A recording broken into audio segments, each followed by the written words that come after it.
এক ভাই আমার কাছে জানতে চেয়েছেন একজন বিবাহিত মেয়েকে পটিয়ে কিভাবে বিছানায় নিয়ে আসা যায়। দর্শক, ভিডিওটি শুরু করার আগে একটি কথা বলে নিই, আপনি যদি আমার চ্যানেলে নতুন দর্শক হয়ে থাকেন তাহলে অবশ্যই সাবস্ক্রাইব করে নিন আর পাশে থাকা বেল বাটনটি বাজিয়ে দিন। আর যদি সাবস্ক্রাইব করে থাকেন তাহলে অসংখ্য ধন্যবাদ। আমাদের চারপাশে কিছু মানুষ আছে যারা বেশ বাকপটু। অফিসের কলিগ, পাশের বাসার ভাবি কিংবা বন্ধুর স্ত্রীদের প্রশংসায় মুগ্ধ করে তোলেন।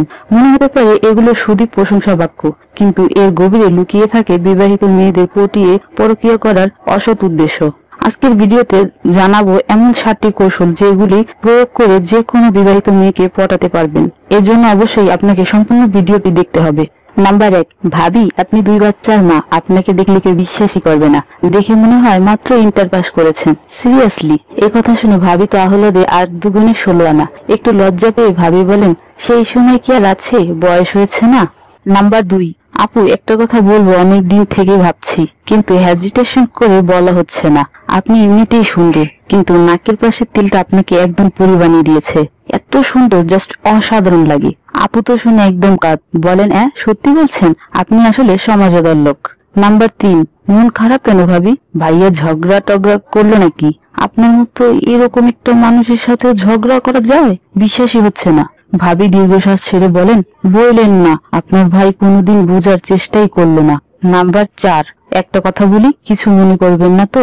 আপনার কণ্ঠটা এত সুন্দর, কোনো প্রিয় গান বারবার শুনলেও যেমন বিরক্তি লাগে না, আপনার কথাবার্তার স্টাইলও এরকম। টানা 24 ঘন্টা শুনলেও বোরিং লাগে না।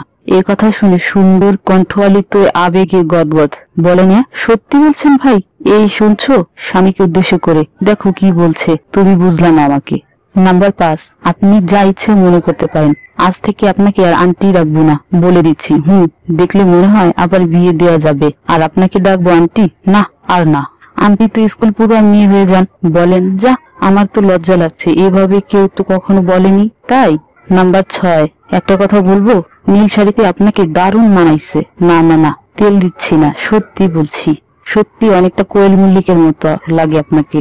শুনে একেবারে ভিজে গেলেন, হাসতে হাসতে বলেন, আপনার মুখে ফুল চন্দন পড়ুক। নাম্বার 7, জন্মদিনে কি কি করলেন আপনারা? কি ভাইয়ার অফিস, কি যে বলেন!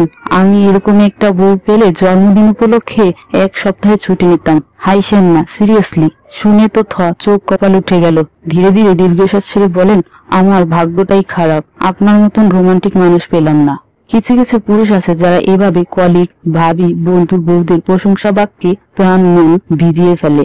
আপাতত দৃষ্টিতে এগুলো জাস্ট প্রশংসা বাক্য, কিন্তু এর গভীরে যে কত বড় লম্পট্য আর অসৎ কামনা লুকিয়ে আছে খেয়াল না করলে বোঝার উপায় নেই। মূলত এখান থেকে শুরু হতে নষ্টামির পথে অনন্ত যাত্রা। আর যারা এগুলো করে এরা কিন্তু ফাঁদে ফেলবার জন্যই করে। এদের স্বভাবই হলো ফ্ল্যাট করে নিজের বশে আনা। খুব স্মার্ট সুদর্শন পুরুষ দেখলে কিছু কিছু ক্ষেত্রে নারীরাও এরকম ফ্ল্যাট করে। এরা এসব পুরুষের মুখে প্রশংসা বাক্য শোনার জন্য উদ্গ্রীব হয়ে থাকে। আর আপনি যদি কোনো বিবাহিত মেয়েকে পটাতে চান তাহলে ভিডিওটি বর্ণিত নিয়মগুলি ফলো করেই দেখুন। ভাবি আন্টিরা না পটে যাবে কই, পটে বাধ্য। তো দর্শক, আজকের ভিডিওটি এ পর্যন্তই। কোনো কিছু জানার থাকলে কমেন্টস করুন। শেষবারের মতো বলে নিই, আপনি যদি আমার চ্যানেলে নতুন দর্শক হয়ে থাকেন তাহলে অবশ্যই সাবস্ক্রাইব করে নিন আর পাশে থাকা বেল বাটনটি বাজিয়ে দিন।